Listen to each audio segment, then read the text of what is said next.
Hiya, welcome to the Garden Whisper. I'm Ed, and this little guy you see here is CK, my trusted gardening helper.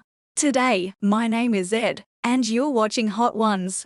Wait, wrong channel. Never mind. Let's start over, shall we? We have a hot topic today, peppers. But before we dive into this spicy conversation, could you do me a solid? Click that like button, subscribe to our channel, and ring the bell for notifications so you never miss even a moment of my fiery wit. Right, let's get down to business.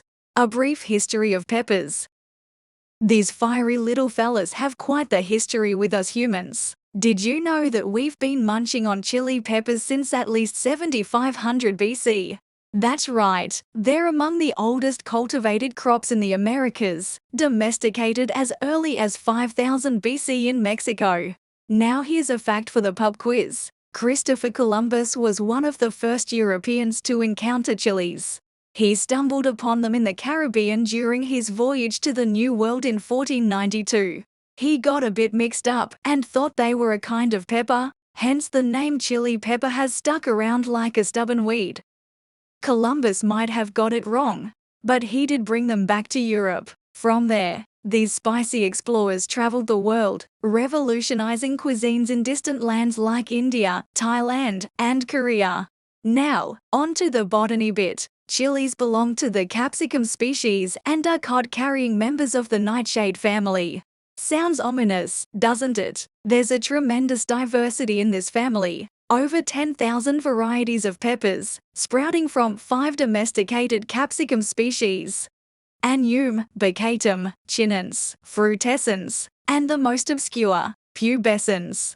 Now, an important distinction: chilies, also known as peppers, are perennials, not annuals. That means they stick around for more than one growing season. Sweet and hot peppers. Did you know peppers come in hot and sweet varieties? A misnomer really, because it's just an innocent chili that's yet to hit maturity. Leave them be, let them bask in the sun, and these green bell peppers would blossom into a vivacious red. A bit of a grower, not a shower, I would say. How's that for a cheeky bit of trivia to drop at your next dinner party? And you know what's even more baffling? These sweet peppers aren't even veggies. Despite being a regular feature in your salads and stir-fries, these fellas are fruits. They are part of the plant that houses the seeds. And hold on to your gardening gloves, because they are about to score some major points in the health department. These sweet little treats are chock full of vitamins, particularly vitamin C.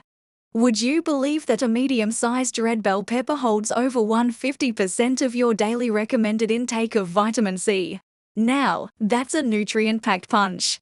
Now, let's talk about hot peppers.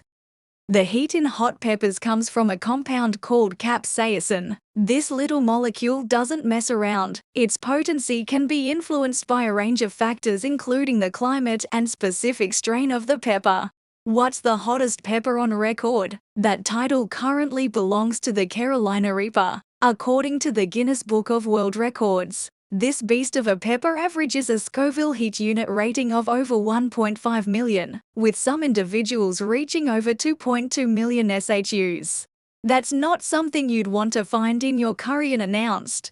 Another fun fact: they can also be used in non-food products, such as pepper spray. Remember though, while a bite of a super hot pepper might make you feel like your mouth is on fire, for most people it's not going to be deadly. But, and it's a big but, those with gastrointestinal issues, severe asthma, or allergies to peppers should steer well clear.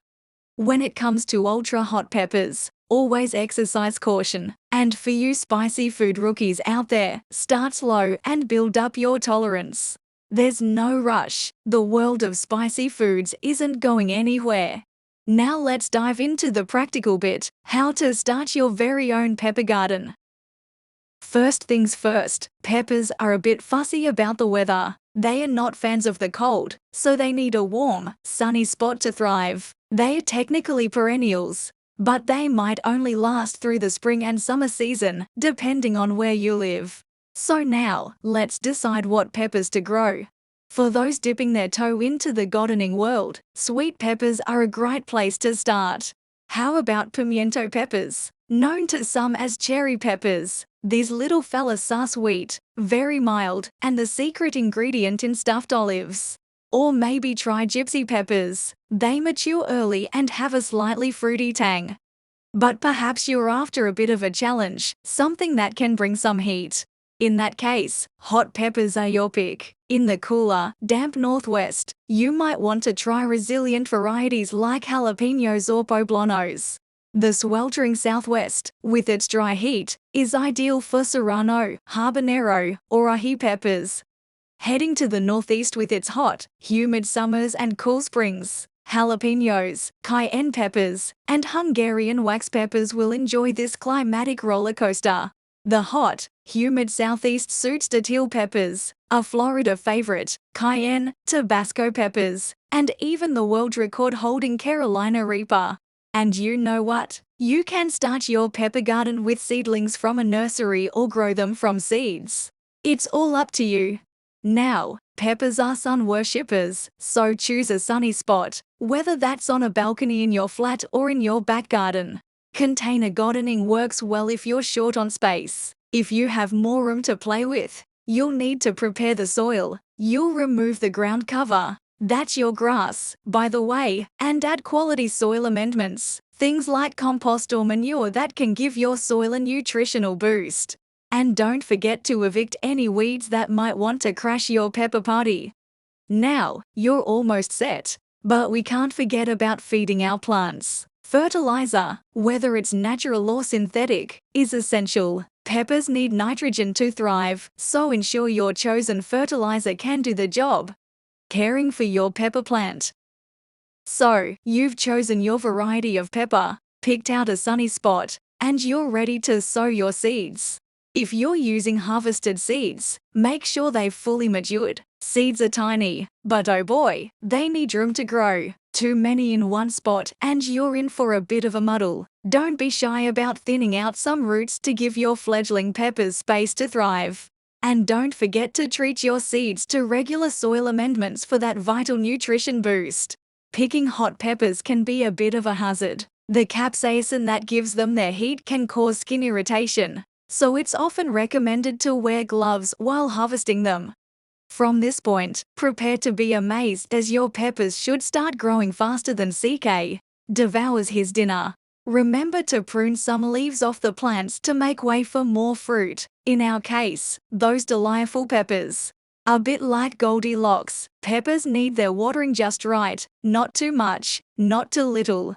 They are not big fans of a shower, so opt for a drip irrigation system rather than overhead watering. Now, pepper plants are generally low maintenance, but that doesn't mean you can sit back and just watch the fruits roll in. Keeping your plants healthy is your primary mission, which means preventing disease and protecting them from pests. An interesting tip: rotating your peppers with legumes or other non-nightshade plants can keep pests and diseases at bay. Watch out for aphids. They're common pepper pests.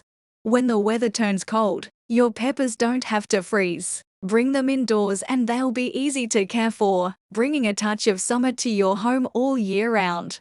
However, if you'd rather start fresh each season, feel free to harvest and replant. And there you have it, a beginner's guide to growing peppers. Peppers are a great entry-level veggie that anyone can tackle. If you found this video helpful, give us a like, subscribe, and ring that bell to grab our fresh, flaming hot content.